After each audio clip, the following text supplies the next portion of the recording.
Bonjour à toutes et tous de partout dans le monde où j'ai la chance de pouvoir me faire comprendre grâce à notre belle francophonie. Je vous remercie énormément pour votre invitation, à la fois mon ami Modou Ngom du Senfab Lab, mais bien sûr le PMI chapitre francophone, celui du Sénégal, et je souhaite un bon anniversaire à l'Agence universitaire de la francophonie. Je me présente, je m'appelle Hugo Bain, j'habite en France, en Bretagne, à Rennes, et je suis cofondateur, bien évidemment, d'un réseau local d'ateliers de fabrication numérique, un peu comme le Senfab Lab, qui s'appelle ici le LabFab, comme laboratoire de fabrication, mais également des Human Lab de l'association My Human Kit, réseau dont fait partie le Senfab Lab, et qui vise à permettre aux personnes en situation de handicap de co-construire des aides techniques hors de toute exclusivité. En 2020, lors de la crise du coronavirus, j'étais vice-président du réseau français des Fab Labs et nous avons vécu ce que j'appelle la preuve par le faire, c'est-à-dire une mobilisation qui a transformé des plans, des designs,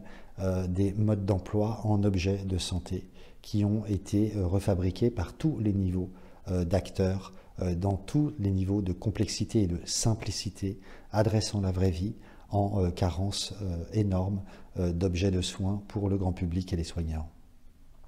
Ceci nous a amené naturellement à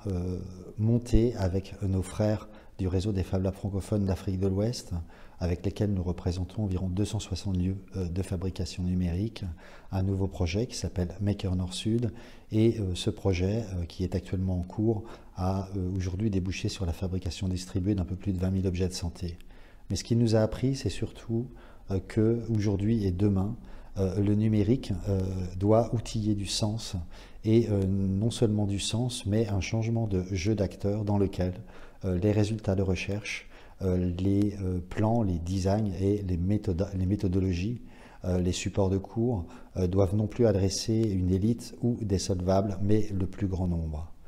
Ce plus grand nombre, demain, va devoir adresser des milliers de problèmes imprévisibles. Je parlerai de certitude de l'incertitude au sujet du changement climatique.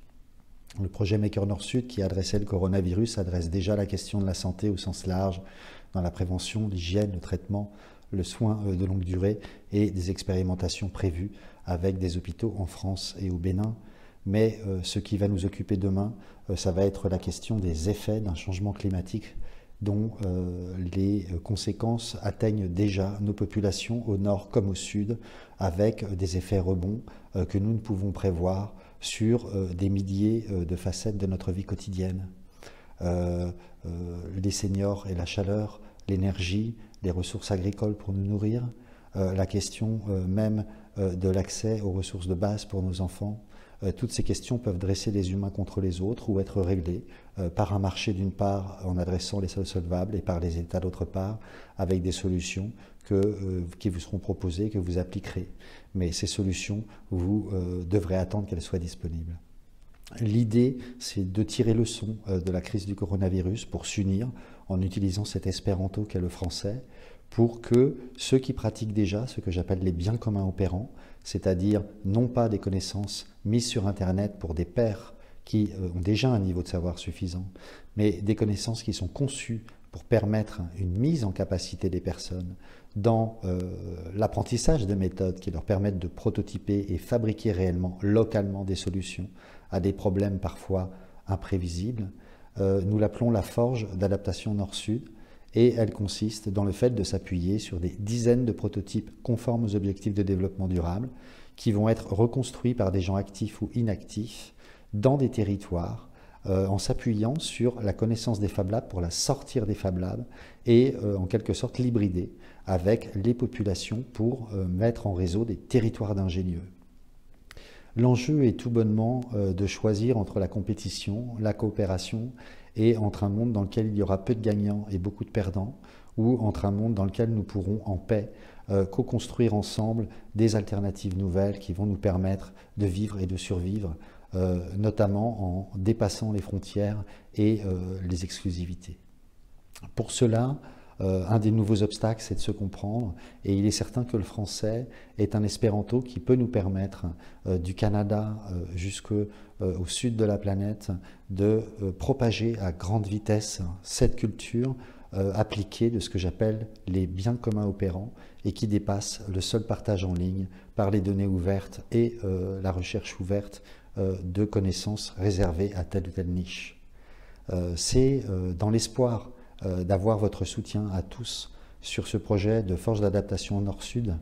qui me paraît fort bien incarné par de nombreux projets du Senfab Lab de Dakar dans les registres du handicap, de la santé, de l'éducation des femmes ou de l'énergie, sans parler du recyclage, puisque ce système permet de globaliser les recettes et de relocaliser les matériaux. Je vous laisse en imaginer les conséquences environnementales. C'est dans cet espoir que j'espère votre soutien à tous en direction de Modou et de tous nos frères, sœurs, cousins et cousines francophones du nord au sud pour co-construire demain non seulement des solutions, mais un territoire planétaire d'ingénieux en coopération qui réellement peut s'appliquer légalement les solutions co-construites en fonction des problèmes que nous rencontrerons ensemble. Je souhaite donc un excellent anniversaire à tous et vous encourage à soutenir ce croisement entre le monde du savoir, le monde du numérique et le monde que nous devrons partager avec nos enfants.